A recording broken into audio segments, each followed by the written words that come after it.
ప్రభువైన యేసుక్రీస్తు నామములో కూడి చేరొచ్చిన మీ అందరికీ మా వందనాలు. Praise the Lord. దేవునికి స్తోత్రం.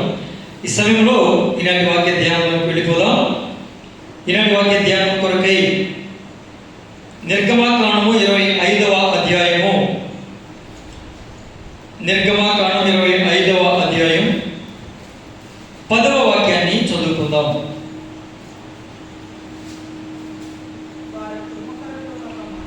వారు తుమ్మకర్రతో ఒక మందసము చేయవలెను. చాలండి. దీంతో మందసాన్ని చేయాలంట. తుమ్మకర్రతో మందసాన్ని చేయాలి అన్నాడు. మనం ఆలోచన చేస్తే ఒకసారి ఏం ధ్యానం చేస్తున్నాం? కొండ మీద చూపించినట్లుగా క్రీస్తు అనే బండ మీద మన ఆత్మీయ జీవితాన్ని ఎలా కట్టుకుంటూ రావాలి అనే విషయాలు ధ్యానం చేస్తూ, మరి ఆ మందిరం ఏ విధంగా కట్టబడింది, వాటిలో ఉన్న విషయాల ద్వారా ఈ మందిరాన్ని, శరీరమే ఈ మందిరాన్ని మనం ఏ విధంగా కట్టుకోవాలి అనే విషయాలు మనం ధ్యానం చేస్తూ ఎక్కడికి వచ్చామండి? మందసం వరకు వచ్చాం. ఇప్పుడు ఈ మందసాన్ని చేయాలి అంటే టేకర్తో చేయొచ్చుగా, రోజు గుడితో చేయొచ్చుగా, దేవదారు మాటలతో చేయొచ్చుగా, సరళ వృక్షాలతో చేయొచ్చుగా, ఏమండి చిత్తి సారకపు మ్రానుతో నోవాహు వాన కట్టమన్నాడుగా, ఆ చెక్కను వాడొచ్చుగా. ఎన్నో మేలు రకాలైనటువంటి జాతి చెట్లు ఉండగా, ఎన్నో మేలు రకాలైనటువంటి జాతి మొక్కలు ఉండగా దేన్ని వాడమన్నాడండి మందసం చేయడానికి? తుమ్మ చెట్టు, తుమ్మకర్ర. అదేంటంటే తుమ్మకర్రతో ఏం చేయాలంట? మందసం చేయాలంట. మందసం అనేది ఎక్కడ ఉంటుంది? అతి పరిశుద్ధమైన స్థలంలో ఉండేది. దేవుడు దిగి వచ్చే స్థలం అది. అలాంటిది దేంతో చేయమంటాడండి? తుమ్మకర్రతో చేయమంటాడు. ఏమండి తుమ్మకర్ర ఎవరైనా ఇష్టపడతారా? మంచం చేయించుకోవాలంటే దేని తిరుగుతారు? టేక్ కావాలి, కనీసం వేపకర్ర అయినా కావాలంటారు. ఏమండి తుమ్మకర్ర వాడతామా? ఇష్టపడతామా? ఈ మధ్య ప్రెస్టేజ్ ఎక్కువైపోయింది కదా. మంచం కూడా రోజు వుడ్డు, ఆ వుడ్డు, ఈ వుడ్డు, ఏదో ఒక వుడ్డు. అంటే తుమ్మకర్ర దగ్గరికి వస్తారు ఎవరైనా? రాదు. ఇప్పుడు చూడడానికి అది చక్కగా ఉంటుందా? ఉండదు. దాని కాయ ఏమైనా తీపిగా ఉంటాయా? ఉండవు. ఆ చెట్టు కింద ఎవరైనా నివసించడానికి ఇష్టపడతారా? ఇష్టపడరు. అంటే ఏ విధంగా చూసినా కూడా మిగతా చెట్టుతో పోలిస్తే తుమ్మ చెట్టు అనేది విలువ లేని చెట్టు. అవునా కదా? ఎవరు ఎన్నుకోని చెట్టు, ఎన్నిక, ఎవరి దృష్టిలో, మనుషుల దృష్టిలో ఎన్నిక లేని చెట్టు, అందరి చేత తృణీకరించబడిన చెట్టు. అలాంటి తుమ్మ చెట్టుని ఎవరు కోరుకోకపోతే ఎవరు కోరుకున్నారు? చెప్పాలి. ఎవరు కోరుకున్నారు? దేవుడు కోరుకున్నాడు. దేవునికి స్తోత్రం కలుగునుగా. ఇప్పుడు మందసంలో వాడినటువంటి ఉపకరణాలన్నీ కూడా దేంతో చేశారు? తుమ్మకర్రతో చేశారు. తుమ్మకర్రతో చేస్తారు. బలిపీఠాన్ని ఇతరుతో పొదిగారు. ఏమండి ప్రతిదీ తుమ్మకర్రతో చేయడం. లోపల వస్తువులు బంగారంతో పొదగాలి. ఒక దీపవృక్షం మాత్రమే శుద్ధ సువర్ణంతో చేయాలి. బల్ల కూడా, సముఖ రొట్టెల బల్ల కూడా తుమ్మకర్రతో చేయాలి. ధూపవేది కూడా చేసేదాన్ని బంగారం పొదగాలి. ఏమండి ఇప్పుడు మందసాన్ని కూడా దేంతో చేయమన్నాడు? ఇక్కడ చుట్టూ పెట్టే కొన్ని ఈ యొక్క చక్కెర ఉంటాయి మందసంలో. ఆ చక్కెర కూడా దేంతో చేయాలి? మీకు అర్థమవుతుందా? అంటే ప్రతిదీ కూడా తుమ్మకర్రనే వాడమన్నాడు. దేనికో చెప్పనా? ఆ తుమ్మ చెట్టు లేదా ఆ తుమ్మకర్రలో ఎవరు? నేను, నువ్వు. ఎవరండి? మనమే. చెప్పండి. నేనే అని చెప్పండి. తుమ్మ చెట్టు ఎవరు? నేను ఎవరైనా కోరుకుంటారా? నీ దగ్గరికి ఎవరైనా మంచి సమాసం చేయడానికి ఇష్టపడతారా? నా దగ్గరికి ఇష్టపడ్డా. మరి డౌట్ చూస్తున్నాం. ఏమో ఫోన్లే తుమ్మ చెట్టు కాదు కదా. తుమ్మ చెట్టుని ఇష్టపడ్డారంటే ఇక అది అంతకన్నా చాలా దీన స్థితిలో ఉంటే తప్ప ఇక ఏ చెట్టు నీడ లేకపోతే ఆ చెట్టుకి వెళ్తానే తప్ప తుమ్మ కర్రని ఎవరు కూడా ఇష్టపడరు కదా. అలాంటిది తృణీకరించబడిన జీవితాలు, విలువ లేని జీవితాలు, ఎవరు ఇష్టపడిన జీవితాలు ఉన్నాయే అవి దేవునికి కావాలి. దేవునికి స్తోత్రం. హల్లెలూయా, హల్లెలూయా. ఈ లోకంలో జ్ఞానులు ఉన్నారు, ఈ లోకంలో చాలా చాలా గొప్పవాళ్ళు ఉన్నారు, ధనవంతులు ఉన్నారు, పేరు ప్రఖ్యాతులు పొందిన వాళ్ళు ఉన్నారు, పదవుల్లో ఉన్నవాళ్ళు ఉన్నారు, నాయకులు ఉన్నారు, అధికారులు ఉన్నారు. వాళ్ళందరినీ కాదు, ఎవరు ఇష్టపడని తృణీకరించిన విలువ లేని వారిని దేవుడు కోరుకుంటాడు. దేవునికి స్తోత్రం. హల్లెలూయా, హల్లెలూయా. అయ్యా మరి టేకు చెట్లు అయితే ఉన్నాయి, రోజు ఊరు చెట్లు అయితే ఉన్నాయి, చందనపు చెట్లు అయితే ఉన్నాయి, గంధపు చెట్లు అయితే ఉన్నాయి, దేవదారు మానులు కూడా ఉన్నాయి, స్థల వృక్షాలు కూడా ఉన్నాయి, కానీ చిత్తి సారకపు మానులు కూడా ఉన్నాయి. కానీ తుమ్మ చెట్లు ఎక్కడ తేవాలి ప్రభువా? తుమ్మ చెట్లు ఎక్కడ ఉన్నాయి ప్రభువా? తుమ్మ చెట్లు ఎవరు పెంచుకోవడానికి ఇష్టపడరు కదా. వాళ్ళ చేలో పోసిన వాటిని వెంటనే నరికి పారేస్తారు కదా. తుమ్మ చెట్లు ఇప్పుడు ఎక్కడ తేవాలి? తుమ్మ చెట్లు ఇప్పుడు ఎక్కడ నేను సంపాదించాలి? వాటిలో ఎప్పుడు దీన్ని చేయాలి అంటే అప్పుడు ప్రభు అంటున్నాడు యోవేలు గ్రంథం 3వ అధ్యాయం, యోవేలు గ్రంథం 3వ అధ్యాయం 17-18 వచనాలు, 17 నుంచి అలా ఉంటారు. నేను చెప్తాను, నేను చదవద్దు. యోవేలు గ్రంథం 3వ అధ్యాయం 17 నుంచి చూస్తే అక్కడ దేవుని సన్నిధిలో నుంచి ఒక నది బయలుదేరింది. దేవుని గుమ్మంలో నుంచి, దేవుని మందిరం యొక్క గుమ్మంలో నుంచి, పర్వతంలో ఉన్నటువంటి ఆ మందిరం యొక్క గుమ్మంలో నుంచి ఏం బయలుదేరిందంటే నది బయలుదేరింది. ఆ నది ఎండిపోయిన చెట్లను, జీవక్షమంగా పడి ఉన్న చెట్లన్నింటినీ కూడా బతికించుకుంటూ వచ్చింది. ఆ నది వెళ్ళి సముద్రంలో పడితేనంట, సముద్రంలో ఉన్న ఉప్పు నీరు ఏమైపోయిందంట? మంచి నీరు అయిపోయిందంట. అక్కడ ఉన్న మాట చెప్తాను, అందుకే చెప్పట్లా. ఉప్పు నీరంట మంచి నీరు అయిపోయిందంట. ఆ నది ఒడ్డున నాటబడిన చెట్లు సంవత్సరానికి ఒక కాపు ఇస్తే గొప్ప విషయం కదా. కానీ ఆ నది పారుతూ, ఆ నదిని నీరు త్రాగుతూ, దాని ద్వారా బ్రతుకుతున్నటువంటి చెట్లంట ప్రతి నెల కాపు కాస్తున్నాయంట. అంటే నెలకు కాపు అంటే 12 నెలలకి 12 కాపులు. దేవునికి స్తోత్రం. హల్లెలూయా. ఆ సముద్రం ఉందే, ఆ సముద్రం అన్యజనులకు సూచన. చెడ్డవారైనటువంటి, ముష్కరైనటువంటి ఆ అన్యులు ఎవరు?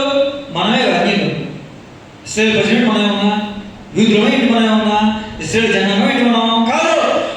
ఆ నది నీరు వచ్చి, పరిశుద్ధాత్మ అనే నది నీరు వచ్చి ఆ సముద్రం అనే అన్యుల దగ్గరికి వచ్చేసరికి ఉప్పుగా ఉన్నటువంటి, ఎవరు త్రాగడానికి ఇష్టపడినటువంటి, ఎవరు కనీసం ఏమండి వంటకు కూడా వాడని, దేనికి ఉపయోగించని, ఇష్టపడని, ఇంకా ఎక్కువ చెప్పాలంటే ఉప్పు నీరు ఏదైనా కట్టడానికి, తడపడానికి కూడా పనికిరాదు. అవునండి. ఎవరు పనికిరాని జీవితాన్ని ఆ పరిశుద్ధాత్మ నది ద్వారా మంచి జీవితాలుగా మార్చాడు. దేవుడిని స్తోత్రం. హల్లెలూయా, హల్లెలూయా. ఎండిపోయిన చెట్లంట ఇక జీవోత్సవం అయిపోయాయి, ఇక ఈ వేస్ట్ దేనికి పనికిరావు, ఎండిపోయాయి అనుకున్న చెట్లు కూడా ఆ నీరు తగలగానే జీవం పొందుకున్నాయి. దేవునికి స్తోత్రం. మరలా చిగురించాయి. దేవునికి స్తోత్రం. మరలా పచ్చదనాన్ని సంతరించాయి. దేవునికి స్తోత్రం. 12 కాపులు కాస్తున్నాయి. దేవునికి స్తోత్రం. అంటే నెలకు ఒక కాపు, సంవత్సరానికి 12 కాపులు. అంటే నిత్యము దేవుని కొరకు జీవించే ఒక వ్యక్తిగా మారిపోతావు. దేవునికి స్తోత్రం. హల్లెలూయా, హల్లెలూయా. ఇవన్నీ గొప్ప విషయాలైతే ఆ నది పారుతూ పారుతూ పారుతూ అంట షిత్తీము లోయలో ఉన్నటువంటి తుమ్మ చెట్ల దగ్గరికి వెళ్ళింది. దేవునికి స్తోత్రం.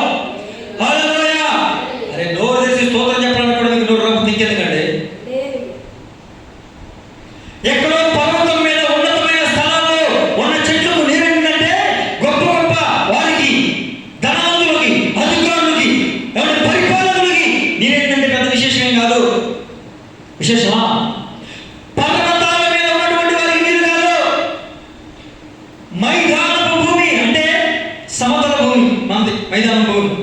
ఈ మైదానపు భూమికి నీరెండి పెద్ద గొప్ప విషయం కాదు. షిత్తీము లోయ. ఆ షిత్తీము లోయలో కూడా లోయ ఏంటంటే తెలుసా అండి? లోయ ఏంటండి? బాగా లోతుగా ఉంటుంది. ఉదయకాలం ఎండ దానికి వెళ్తుందా? ఎండదు. సాయంకాలం ఎండ వెళ్తుందా? వెళ్తుంది. మరి ఎప్పుడు ఎండ వెళ్తుంది? మెట్ట మధ్యాహ్నం సూర్యుడు నెత్తి మీద ఉంటాడే ఆ ఎండ వెళ్తుంది. ఆ ఎండను ఎవరైనా ఇష్టపడతారా? సూర్యోదయం అవుతున్నప్పుడు ఎండని ఇష్టపడతారు. సూర్యాస్తమయం అవుతున్నప్పుడు ఎండని ఇష్టపడతారు. మెట్ట మధ్యాహ్నం అమ్మో చచ్చిపోతున్నాం ఇదే ఎండ ఆయన, అవునా? ఎవరు ఇష్టపడరు కదా. ప్రేమ దేవుని బిడ్డారా, ఆ ఎండ వల్ల మాడిపోవడమే తప్ప ఇంకేముండదు. ఎలాంటి ఉపయోగాలు కూడా ఉండవు. లోయ అనగా చుట్టూ కొండలు ఉంటాయి, అది మధ్యలో ఎక్కడో లోతుగా ఉంటుంది. అంటే సూర్యుడు ఉదయించేటప్పుడేమో ఈ కొండ నీడ ఎండ దొరకదు, సూర్యుడు అస్తమించేటప్పుడు ఆ కొండ నీడ పడదు. ఒక లోయలో ఎలాంటి సరైనటువంటి వెలుతురు లేని గాఢాంధకారము కమ్మే జీవితాలు. అలాంటి షిత్తీము లోయలో ఏం చేస్తానంట? ఆ షిత్తీము లోయలోకి ఏమైంది? ఇప్పుడు పరలోకములో ఉన్నటువంటి దేవుని మందిరం గడప కింద నుంచి ప్రారంభించబడినటువంటి పరిశుద్ధాత్మ అనే నది వెళ్ళింది. ఆ నది నీరు ద్వారా ఆ తుమ్మ చెట్లన్నీ కూడా బ్రతుకుతున్నాయి. దేవునికి స్తోత్రం. హల్లెలూయా, హల్లెలూయా. ఏమండి, నిన్నందరూ తృణీకరించారు. అందరూ చిన్న చూపులు చూశారుగా, చూసారా? అయినా అందరూ నిన్ను అసహించుకున్నా, ఎవరు నేను ఇష్టపడకపోయినా, నీ ఇంట్లో వాళ్ళు కూడా నిన్ను ఇష్టపడకపోయినా, ఇంకొక మాటగా చెప్పాలంటే మీ ఇంట్లో 2-3 పిల్లలు ఉంటే, ఓ 10 మంది పిల్లలు ఉంటే, ఏమండి 10 మంది పిల్లలు ఉంటే, 7 పిల్లలు ఉంటే, 8 మంది పిల్లలు ఉంటే, అందరినీ పక్కన పెట్టి ఏది వచ్చినా నిన్నే తిట్టేవాడు, ఏది చేసినా నిన్నే అనేవాడుగా, ఏది చేసినా నిన్నే అంటారుగా. నువ్వు చేసిన అంటావు, చేయకపోయినా అంటావు, నిన్నే అంటావు.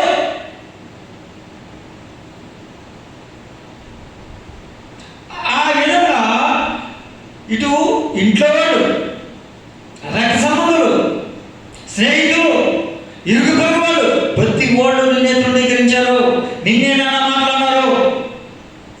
ఇంట్లో వాళ్ళేమో నువ్వు చేసిన నిన్నే తిడతారు, చేయకపోయినా నిన్నే తిడతారు. ఏ పనికైనా ఏ మాటకైనా నిన్నే తిడతామే. నీకు బాధ, దుఃఖం, వేదన ఎవరు చెప్పుకోవాలి అర్థం కాని పరిస్థితి.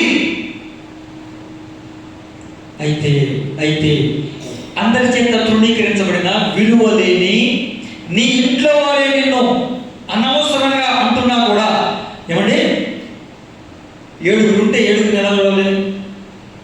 ఒకలాగా చూడాలి. అలా వదిలిపెట్టి 6 రూపాయలు కూర్చి ఒక్కడే తిడుతున్నాం అనుకోండి, ఒక్కడికే పని చెప్పాం అనుకోండి, ఆ ఒక్కడే తిడుతున్నాం అనుకోండి, వాళ్ళకి ఎంత బాధ ఉంటుంది? ఉంటుందా? ఎవరికి ఇష్టం లేకపోయినా నువ్వు అందరూ తృణీకరించినా, చిన్న చూపులు చూసినా, ఏ పని చేసినా, నిన్నే తిట్టినా, నిన్నే కసురుకున్నా, నీ మీద చిరాకు పడినా, దేవుడు నిన్ను స్పెషల్గా పెంచుకొచ్చాడు. దేవునికి స్తోత్రం. దేవుడు నిన్ను స్పెషల్గా పెంచుకొచ్చాడు బిడ్డ. నీకు తెలియకుండానే ఆయన పరిశుద్ధాత్మ ద్వారా నిన్ను ఆదరిస్తూ, ఓదారుస్తూ, నెమ్మదిని కలగజేస్తూ ఆయన కొరకు నిన్ను పెంచుకొచ్చాడు. దేవునికి స్తోత్రం. హల్లెలూయా, హల్లెలూయా, హల్లెలూయా. ఏంటండి? నీకు తెలియదు ఎందుకు నన్ను అందరూ చెప్పులు చూస్తున్నారు, ఎందుకు తృణీకరిస్తున్నారు, నాది ఒక బతికే అనిపిస్తుంది ఒకసారి నీకు. అయినా అలాంటి పరిస్థితుల్లో ఆ పరిశుద్ధాత్మ దేవుడు ఒక స్పెషల్గా, ఒక ప్రత్యేకంగా దేవుడు నిన్ను అలాగా నీకు తెలియకుండానే పెంచుకొచ్చాడు. దేవునికి స్తోత్రం. హల్లెలూయా, హల్లెలూయా. అయ్యా, నన్ను అందరూ ఇష్టపడతలేదయ్యా, నన్ను అందరూ తృణీకరించారయ్యా, నన్ను అందరూ కూడా వెలివేశారయ్యా, అసలు ఎవ్వరూ కూడా కనీసం నన్ను ఖాతరు చేయదు ప్రభువా, కష్టపడి గొడ్డులాగా పనిచేసేది నేనే, అయినా నన్నే అంటారయ్యా అంటే, బిడ్డ నువ్వు రాక్షసువేమో, కానీ నాకు నువ్వు చాలా స్పెషల్ స్పెషల్ స్పెషల్ వ్యక్తివి. దేవునికి స్తోత్రం. బిడ్డలందరిలో కన్నా నువ్వు చాలా ప్రత్యేకమైనటువంటి బిడ్డవు నాకు. దేవునికి స్తోత్రం. You are special to me అన్నాడు దేవుడు. దేవునికి స్తోత్రం. నువ్వు నాకు చాలా ప్రత్యేకం. నీకు తెలియకుండానే దేవుడు నిన్ను ఆ విధంగా చేసుకొచ్చాడు. హల్లెలూయా, హల్లెలూయా. ఏమండి, ఆ ముళ్ళ చెట్టుని, ఆ తుమ్మ చెట్టుని, ఆ బెరడు కూడా చూడడానికి అంత అందంగా ఉండదు. ఆ బెరడు చెక్కితేనేమో జిగురు వస్తుంది. ఏమండి, నాన్న దెబ్బలు పడదు. అలాంటి నిన్ను ప్రత్యేకంగా ఆయన ఒక స్పెషల్గా ఆయనే పరిశుద్ధాత్మని నీరి ద్వారా నిన్ను పెంచాడు. పెంచి పెంచి ఉపదేశం ద్వారా, శుద్ధీకరణ ద్వారా నిన్ను నరికాడు. గండ్రగొడ్డలు ఇచ్చి దైవజనుడిని నీ వద్దకు పంపాడు. నువ్వు అనుకుంటావు ఎప్పుడు పాస్టర్ గారు నన్నే అంటారండి, ఎప్పుడు పాస్టర్ గారు నా మీద చెప్తారండి, ఎప్పుడు పాస్టర్ గారు అని. నేనేం చేసి నేనేం చేయాల? అది పాస్టర్ గారు కాదు. నిన్ను ప్రత్యేకపరచుకున్న దేవుడు ఆయన్ని ఉపయోగించి గండ్రగొడ్డల ద్వారా నిన్ను నరుకుతూనే ఉన్నాడు. దేవుడికి స్తోత్రం. నరికినప్పుడు నీకు బాధ కలుగుతుంది. పోనీలే ప్రభా, ఎవ్వరు నన్ను పట్టించుకోవట్లా, అందరూ తృణీకరించారు, విలువ లేని వ్యక్తిగా చూస్తున్నారు. ఏదో నా కాళ్ళ మీద నేను బతుకుతున్నా, ఎవరు నాకు సహాయం చేయకపోయినా, ఎవరి మీద నేను ఆధారపడకుండా నా కాళ్ళ మీద నేను బతుకుతున్నా, నా కాళ్ళ మీద నేను బతుకుతూ నా బిడ్డలని, నా కుటుంబాన్ని పోషించుకుంటున్నా, ఇంతే చాలు ప్రభువా అనే లోపు నీకు ఆధారముగా ఉన్నటువంటి నేల నుంచేగా నీరు తీసుకుని నీకు ఏడుల ద్వారా వస్తుంది. ఆ ఆధారమైనటువంటి ఆధారాన్ని గండ్రగొడ్డలి దైవజనుడికి ఇచ్చి నరికించేసి కొట్టించేస్తుంది. దెబ్బలో గొడ్డలతో కొడుతుంటే ఎలా ఉంటుందండి? గండ్రగొడ్డలి అనే ఉపదేశం వాక్యం చేత ప్రభువు నిన్ను నరుకుతూ ఉన్నాడు. నీకు గాయం ఉంటుంది, బాధ కలుగుతుంది, నొప్పి కలుగుతుంది, ఇబ్బందిగా ఉంటుంది. ఏంటి ప్రభు, అందరూ తృణీకరించారు, విలువలేని జీవితం, ఏమీ లేదు, పోనీలే ఈ ఆధారమే ఉంది, నేను ఎవరి మీద ఆధారపడకుండా ఈ ఆధారం పట్టుకుని నేను బతుకుతున్నానయ్యా. ఎంత పడుకు చాలనుకోండి, ఉన్న ఆధారాన్ని కూడా నరికేస్తున్నావు ఏంటి ప్రభువా అనిపిస్తుంది. శుద్ధీకరణ నరికిన తర్వాత ఏం చేస్తాడు? శుద్ధి చేయాలి. అంటే చిన్న చిన్న కొమ్మలు ఉంటాయి, అటు పోయి ఉంటాయి, ఇటు పోయి ఉంటాయి. ఏమంటే వాటిని ఏం చేయాలి? చెక్కాలి. శుద్ధీకరణ జరగాలి. జరుగుతున్నప్పుడు కూడా నొప్పి ఉంటుందిగా, బాధ ఉంటుందిగా. బాధ ఉన్న తర్వాత అప్పుడు ఏం చేస్తాడు తెలుసా? కొలిమి దగ్గర తీసుకెళ్తాడు. ఏమంటే అడిగి దగ్గర తీసుకెళ్తాడు. అడిగి దగ్గర తీసుకెళ్ళి ఏం చేస్తాడు? రంపాలతో కోస్తాడు.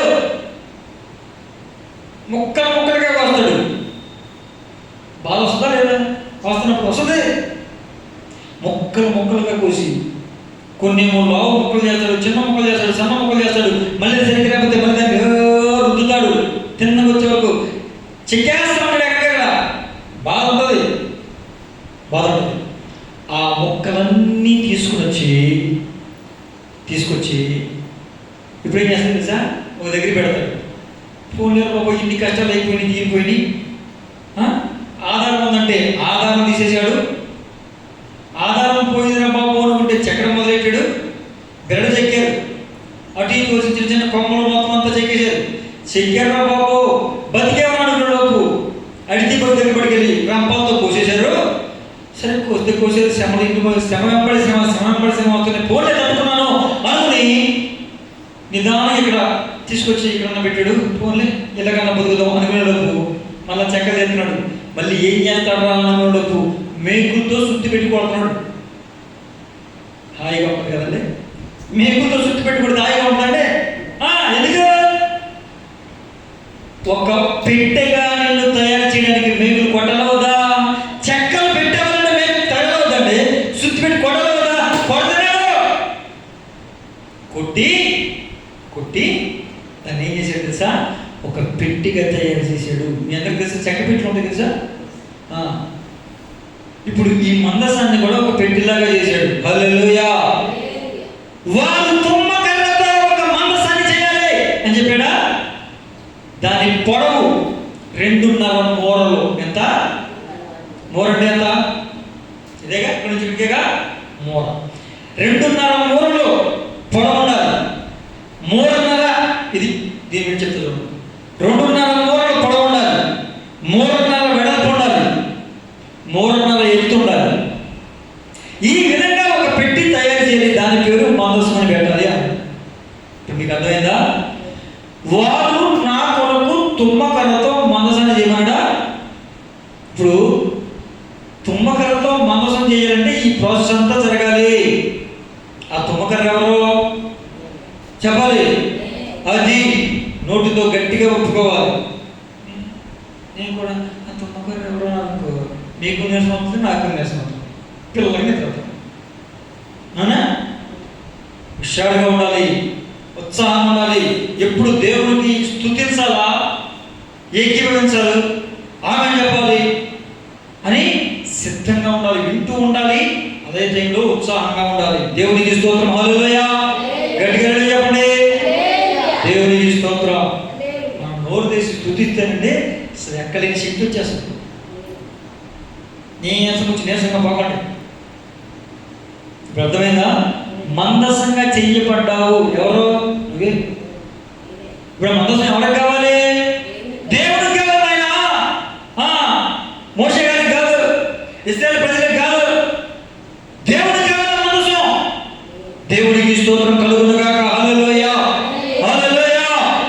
ఇప్పుడు మందసం చేశారా? ఇప్పుడు అర్థమైందా మందసం ఎలా చేశారు? ఇప్పుడు మందసం చేశారు కదా, ఈ మందసాన్ని తుమ్మకర్ర కనపడేలాగా ఉంచకూడదు. మీ అర్థమైందా? ఇప్పుడు ఏం చేయాలంట?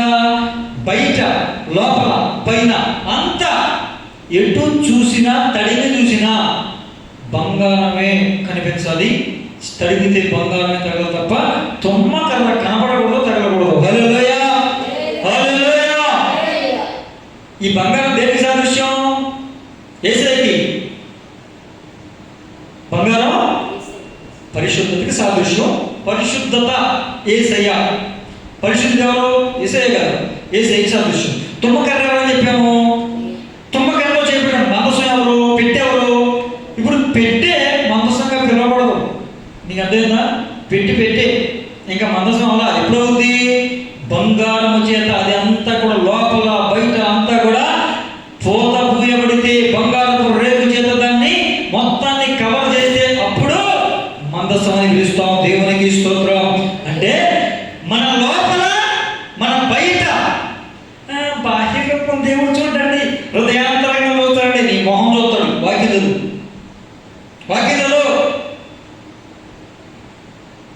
దేవుడు హృదయాన్ని కోరుకుంటాడు, బాహ్య సౌందర్యం కాదు. నీ మొహం ఆయన ఏం చెప్పాడు? మందసం బయట తుమ్మకర్ర కనబడుతుందా, బంగారం కనబడుతుందా? సరిగ్గా చదువునామా? తొందర ఎందుకు?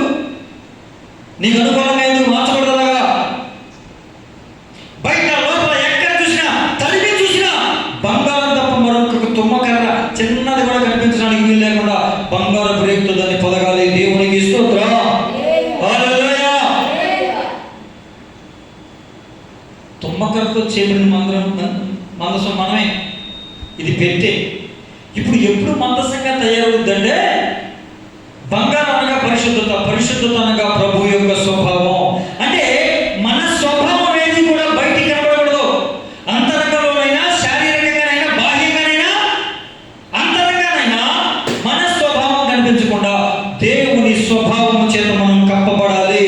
వెలుపటికి చూస్తున్న వారికి దేవుని స్వభావాలు మనలో కనపడాలి. దేవుని గుణమే మనలో కనపడాలి తప్ప మనము మన స్వభావం కనిపించడానికి వీల్లేదు. దేవునికి స్తోత్రం. హల్లెలూయా.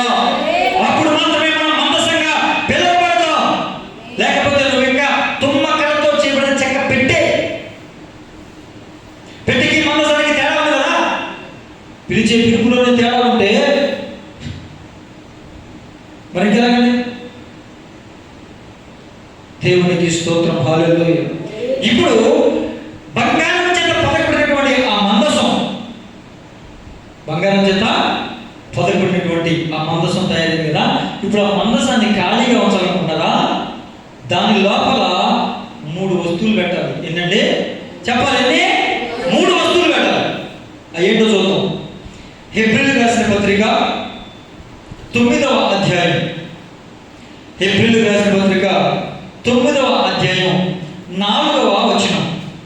అక్కడ చూస్తే ఆ 3 మనకు చెప్తాడు. హెబ్రీ పత్రిక 9:4లో మన్నా గల బంగారు పాత్ర ఏముంటుందంటే మన్నా గల బంగారు పాత్ర. 2 చిగురించిన అహరోను కర్ర. 3 నిబంధన పలక. ఏముంటుంది చెప్పండి? 1 మన్నా గల బంగారు పాత్ర. చెప్పాలంత కూడా మన్నా గల బంగారు పాత్ర, చిగురించిన అహరోను కర్ర. చెప్పారా? 3 ఉన్నది నిబంధన పలకలు. అంటే మోషేకి ఇచ్చాడు ఆజ్ఞ 10 ఆజ్ఞలు. ఆ ఆజ్ఞలు పలకలు అందులో ఉన్నాయి. నీకు అర్థమైందా? ఇప్పుడు ఆ మందసం ఎవరో చెప్పుకున్నాం చెప్పాలి. ఇప్పుడు ఆ మందసం ఎవరు? నువ్వే మందసం అయితే ఇప్పుడు నీలో ఏముండాలి? 3 ఉండాలి. ఒకటేంటి? మన్నా గల బంగారు పాత్ర. మన్నా అంటే ఏంటి? దేవుని వాక్యం. మన్నా అంటే ఏంటంటే దేవుని వాక్యం నీలో ఉండాలి. ఎప్పుడు? ఎల్లప్పుడు. పాస్టర్ గారు చర్చికి చూడు ఖచ్చితంగా నా లోపల దేవుని వాక్యం ఉంటుంది. చర్చి బయటికి వెళ్తున్నది మీరు అడగొద్దు. హల్లెలూయా. పోయినట్టే. ఎప్పటికీ ఆ మందసంలో మన్నా గల బంగారు పాత్ర ఉండాలి.